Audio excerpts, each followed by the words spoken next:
Si Dr. Fernando Manocci at sa loob ng maraming taon, nakita ko kung paano ang mga desisyon na ginagawa natin sa seksyon ng mga gulay sa supermarket, yung mga halos automatiko nating ginagawa, ay maaaring maging turning point para sa kalusugan ng ating mga bato. Maraming pasyente ang pumupunta sa aking konsultasyon na lubos na frustrated. Pakiramdam nila ay pagod sila sa buong araw, namamaga ang kanilang mga bukong-bukong, ang kanilang presyo ng dugo ay parang roller coaster, at hindi lang nila maintindihan kung bakit. Sinasabi nila sa akin, "Doktor, pero sinubukan ko naman kumain ng mas malusog at ikinukuwento nila na puno ng gulay ang kanilang shopping cart, kumbinsido na ginagawa nila ang tama. Pero narito ang matigas na katotohanan at kailangan ninyong pakinggan ito ng mabuti. Ang ilan sa mga gulay na iniisip nating malusog ay maaaring tahimik na naglalagay sa inyong mga bato sa matinding panganib at ang kawalan ng kaalaman dito ay napakalaking peligro. Bakit? Dahil ang ating mga bato ay mga tahimik na mandirigma. Kayang-kaya nilang tiisin ang marami at hindi sila nagrereklamo hanggang sa seryoso na ang pinsala. Kapag lumitaw na ang mga sintomas, madalas ay bumagsak na ng husto ang function ng bato. Sa video na ito, tatapusin na natin ang pagkalito na ito ng tuluyan. Hindi ko nais na mat kayo sa pagkain, nais kong kainin ninyo ito ng matalino. Ipakikita ko sa inyo ng malinaw at diretso ang 4 na gulay na tunay na kalasag para sa inyong mga bato. At ihahayag ko rin ang 4 na gulay na maaaring nagdudulot ng pinsala sa inyo ngayon mismo, lalo na kung mayroon na kayong anumang risk factor. Manatili hanggang sa dulo dahil hindi ito basta listahan, ito ay isang kasangkapan upang kunin ang kontrol, ang kapangyarihan na protektahan ang inyong katawan, mabawi ang inyong enerhiya, at maging direktor ng inyong sariling kalusugan sa mahabang panahon. Simulan na natin sa unang gulay na dapat ay nasa inyong plato mula ngayon. Ang 4 na gulay na dapat kainin. Ang mga tagapagtanggol. Gulay. Bayani 1. Ang siling pula. Ang ating unang tagapagtanggol sa bato ay isang makulay at malutong na kababalaghan. Ang siling pula. Kung iniisip ninyo na ito ay para lang magbigay ng kulay sa mga ensalada, isipin ninyo ng muli. Ang siling pula ay isang superstar dahil sa isang mahalagang dahilan. Ito ay kamangha-manghang mababa sa potassium. Ito ay musika sa tainga ng sino mang may problema sa bato. Tulad ng makikita natin mamaya, ang sobrang potassium ay isa sa pinakamalalaking kaaway ng isang bato na sobrang trabaho na. Ang siling pula ay nagbibigay ng maraming lasa, texture, at nutrients nang hindi nagdaragdag ng mabigat na mineral na yon. Pero hindi pa yon lahat. Ito ay puno ng vitamina C, isang napakalakas na antioxidant na lumalaban sa pinsala sa selula sa buong katawan, kabilang ang mga delikadong filter ng bato. Bukod dito, nagbibigay ito ng vitamina A at B6 at fiber na tumutulong na mapanatiling maayos ang inyong digestive system na nag-aalis ng isa pang pasanin sa mga bato. Paano ito gamitin? Sa libu-libong paraan. Hiwain ito sa strips at kainin ng hilaw kasama ang hummus sa katamtaman. Ihorno ito hanggang maging matamis at caramelized. Tadta rin sa ensalada o gamitin sa stir-fry para magbigay ng kahanga-hangang base ng lasa sa inyong nilaga. Maaari pa kayong gumawa ng red sauce sa pamamagitan ng pag-ihaw ng siling pula kasama ang bawang at kaunting olive oil. Ito ay isang kahanga-hangang at mababa sa potassium na kapalit para sa tomato sauce. Gulay. Bayani 2. Ang repolyo. Susunod, isang mapagpakumbabang bayani na karapat-dapat sa palakpakan. Ang repolyo. Murang-mura, maraming gamit, at ang pinakamahalaga, sobrang kaibigan ng inyong mga bato. Ang repolyo ay bahagi ng pamilya ng cruciferous at ang malaking bentahe nito ay ang profile ng mineral. Ito ay mababa sa potassium at sobrang baba sa phosphorus, 2 mineral na dapat subaybayan ng mabuti sa renal diet. Ito ay ginagawa itong isang go signal na pagkain na maaari ninyong gamitin para magdagdag ng volume at pagkabusog sa inyong pagkain nang hindi nag-aalala. Bukod dito, ito ay puno ng phytochemicals at compounds tulad ng glucosinolates na may anti-inflammatory properties at tumutulong labanan ang oxidative stress. Isipin ang chronic inflammation bilang isang mabagal na apoy na unti-unting sumisira sa inyong mga organo. Ang repolyo ay tumutulong na patayin ang apoy na iyon. Ang mataas na nilalaman nito sa fiber ay isa pang benepisyo. Ito ay nagpapakain sa mabubuting bakterya sa inyong bituka, na nauugnay sa mas magandang pangkalahatang kalusugan at mas mababang load ng toxins para sa mga bato. Ang versatility ng repolyo, ang kanyang lihim na sandata. Maaari kayong gumawa ng fresh at malutong coleslaw salad na may dressing na batay sa suka at olive oil. Maaari itong stir-fry, steam, o idagdag sa sopas. Ito ay perpektong palaman para sa tacos o lumpia. Huwag itong maliitin. Gulay. Bayani 3, ang cauliflower. Patuloy tayo sa isang kamag-anak ng repolyo. Isang gulay na tinatawag kong ang chameleon ng healthy cooking, ang cauliflower. Ang cauliflower ay isang hiyas dahil sa maraming dahilan. Una, ito ay mahusay na source ng fiber at vitamina C. Ang fiber ay gumagana bilang espongha sa inyong bituka, na nakukuha ang mga toxins at tinutulungan itong maalis bago pa man ito harapin ng inyong mga bato. Ito ay parang may prefiltro na nagpapagaan sa trabaho ng pangunahing filter. Pangalawa, bagamat hindi ito zero potassium, ito ay may katamtamang antas ng potassium na ginagawa itong mas ligtas kaysa sa ibang option tulad ng patatas. Ito ay lalong mababa sa sodium at phosphorus. Ang trio na ito, sodium, potassium, phosphorus, ang pinakakailangang bantayan. Isang pagkain tulad ng cauliflower na pinapanatili ang mga mineral na ito sa kontrol ay isang tapat na kaibigan ng inyong mga bato. At pangatlo, tulad ng repolyo, ito ay naglalaman ng anti-inflammatory compounds na nagpoprotekta sa internal na istruktura ng mga bato sa antas ng selula. Sa aking konsultasyon, ipinapaliwanag ko ito sa aking mga pasyente ng ganito. Isipin ninyo na ang inyong mga bato ay ang filter ng makina ng isang luxury car. Kung ilalagay ninyo ang maruming gasolina na puno ng impurities, tatakip ang filter. Ang cauliflower ay parang high quality, gumagana ng walang problema. Ang pinakamaganda ay kung paano nito mababago ang inyong mga putahe. Gusto ninyo ng puree? Pakuluan ang cauliflower at i-mash ito sa halip na patatas na sobrang taas sa potassium. I-grate at i-stir-fry para gumawa ng cauliflower rice. Ihurno ito sa oven na may mga spices. Magugulat kayo kung gaano ito kasarap. Gulay, bayani 4, ang kinsay. Ang ating ikaapat na tagapagtanggol ay ang kinsay, malutong, refreshing, at may mga kawili-wiling katangian. Ang pangunahing birtud ng kinsay ay ang sobrang taas na nilalaman ng tubig at ang kanyang natural at banayad na diuretic effect. Ito ay tumutulong sa inyong katawan na maalis ang mga likido at asin sa pamamagitan ng ihi. Ginagawa ito sa pamamagitan ng mga compound na tinatawag na phthalides na tumutulong na i-relax ang mga kalamnan ng blood vessels. Ito ay maaaring makatulong sa mas magandang kontrol sa presyo ng dugo na siyang numero 1 sanhi ng pinsala sa bato sa buong mundo. Isipin ninyo ito ng ganito. Kapag binuksan ninyo ng kaunti ang nozzle ng isang pressure hose, mas malayang dumadaloy ang tubig. Ang kinsay ay tumutulong na bawasan ng kaunti ang presyon sa inyong mga ugat na nagpapadali sa trabaho ng pag-filter ng mga bato. Bukod dito, ito ay isang kahangahangang paraan upang manatiling hydrated na tumutulong na i-dilute ang ihi at maiwasan ang pagbuo ng maliliit na kristal na maaaring maging kidney stones. Ito ay mababa sa calories, mayaman sa fiber, at nagbibigay ng antioxidants. Paano ito kainin? Idagdag ang mga tangkay na hilaw sa inyong ensalada para magbigay ng malutong na touch. Gamitin ito sa sopas at nilaga o subukan ito. I-blend ang ilang tangkay kasama ang isang baso ng tubig at kaunting lemon juice. Inumin ito sa umaga. Ito ay isang sobrang refreshing na paraan upang simulan ang araw na may dagdag na tulong sa inyong cleaning system. Perpekto! Kilala na ninyo ang 4 na kahangahangang kaalyado para sa inyong mga bato. Ito ay makapangyarihang impormasyon na maaari ninyong simulan, gamitin ngayon din. Kung nakakatulong ito sa inyo, kung natututo kayo ng isang bagay na tunay na maaaring ilapat, hinihiling ko ang isang maliit na pabor. Maglaan ng 1 segundo upang i-click ang subscribe at i-activate ang bell.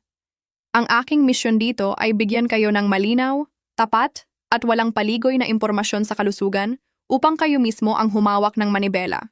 Sa pamamagitan ng pag-subscribe, tinutulungan ninyo na magpatuloy at siguradong hindi kayo makakamiss ng kahit ano. At ngayon, nais kong sumali kayo.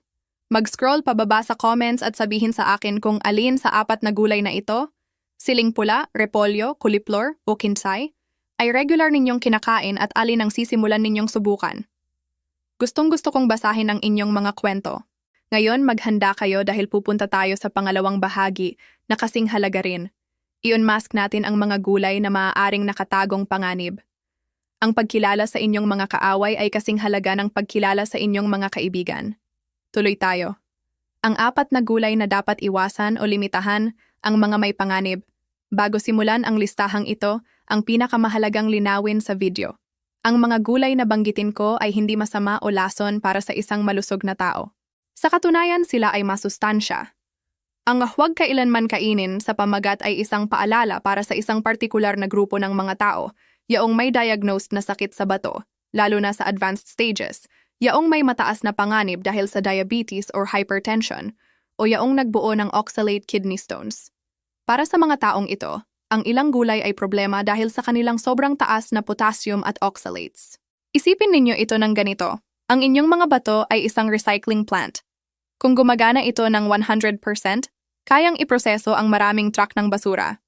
Pero kung kalahati ng mga manggagawa ay absent dahil sa kidney failure at ipinadala ninyo ang parehong dami ng truck, potassium at oxalates, guguho ang planta, maipon ang basura at magiging nakakalason. Ganyan din ang nangyayari sa inyong katawan.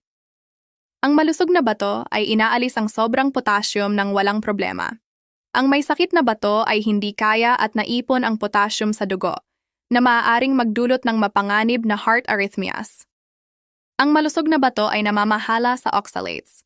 Ang may sakit na bato ay nagpapahintulot na ito ay sumama sa calcium at bumuo ng masakit na bato na lalong sumisira sa sistema.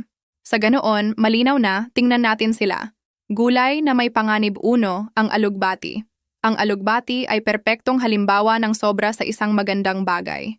Sa loob ng mga dekada, sinabi sa atin na ito ay superfood at ito nga. Pero para sa may delikadong bato, ito ay maaaring dinamita. Ang problema ay doble. Sobrang taas ito sa potassium at isa ito sa pinakamayamang source ng oxalates. Pag-usapan natin ang potassium. Isang tasa lamang ng nilutong alugbati ay maaaring lumampas sa 800 ml ng potassium. Para magkaroon kayo ng ideya, sa isang pasyente sa dialysis, karaniwang nililimitahan ang potassium sa buong araw sa humigit kumulang 2,000 milligrams. Isang simpleng serving ng alugbati ay halos kalahati na ng inyong daily budget. Ito ay isang panganib na hindi sulit. At pagkatapos ang oxalates, ang mga compound na ito ay sumasama sa calcium at bumubuo ng pinakakaraniwang uri ng kidney stone, ang calcium oxalate. Ang pagkain ng alugbati, kung kayo ay may tendency na ito, ay parang pagbubuhos ng gasolina sa apoy. Naalala ko ang isang pasyente na dumating sa emergency room na baluktot sa sakit dahil sa kidney stone. Sa investigasyon, natuklasan namin na naging masyadong healthy siya at umiinom ng giant green smoothie tuwing umaga. Ang star ingredient, isang malaking bundle ng hilaw na alugbati. Nang hindi niya alam, sobrang niloload niya ang kanyang sistema ng oxalates at nagdulot ng atake. Kung may sakit sa bato kayo o history ng oxalate stones, ang aking payo ay malinaw, iwasan ang alugbati. Gamitin ang romaine lettuce o repolyo. May mas ligtas na opsyon, gulay na may panganib. 2, ang remolacha at ang Swiss chard o aselga. Dito ko pinagsama ang dalawang magkamag-anak mula sa parehong mapanganib na pamilya para sa mga bato.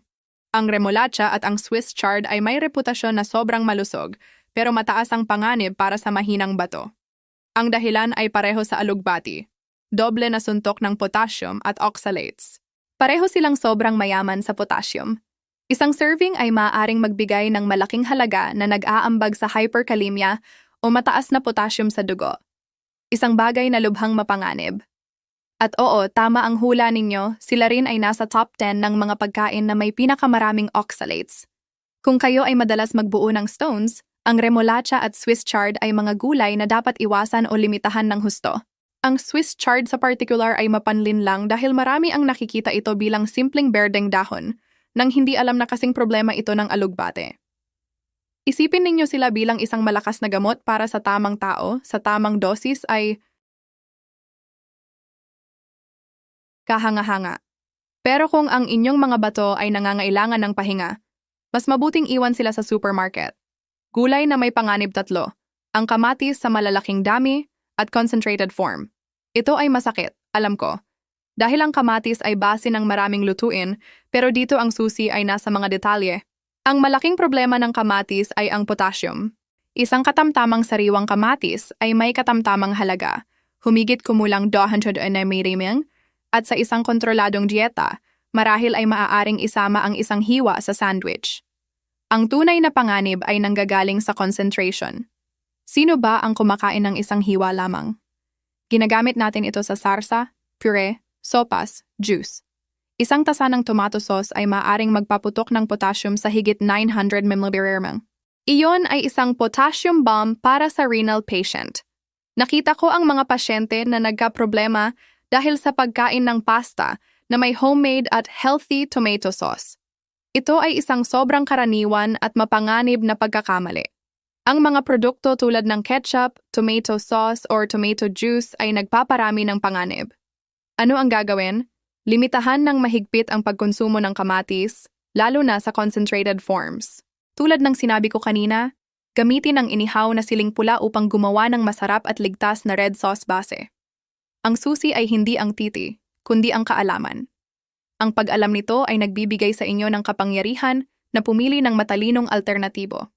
Gulay na may panganib 4. Ang broccoli. Oo, ang broccoli.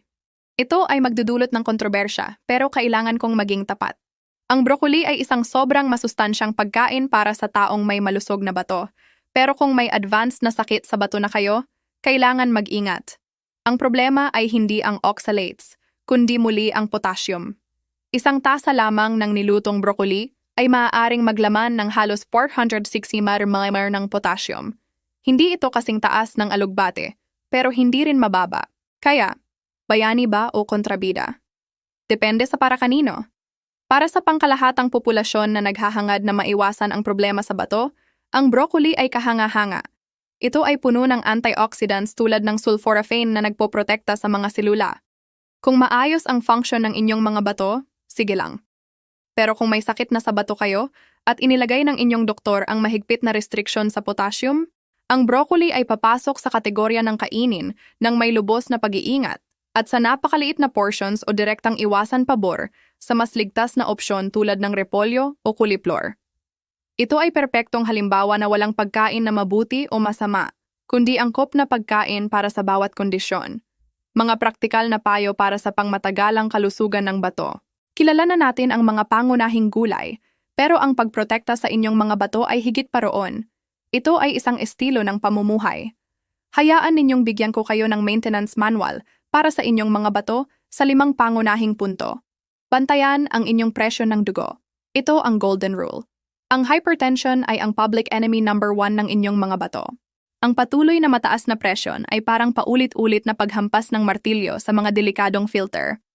Araw at gabi. Layunin na panatilihin ito sa ibaba ng 130/80.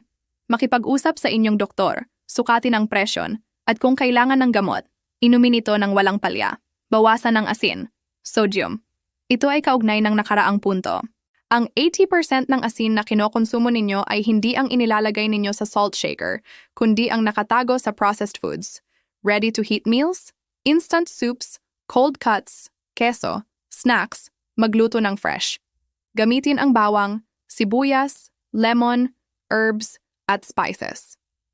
Sanayin ang inyong panlasa at pasasalamatan kayo ng inyong mga bato. Mag-hydrate ng matalino.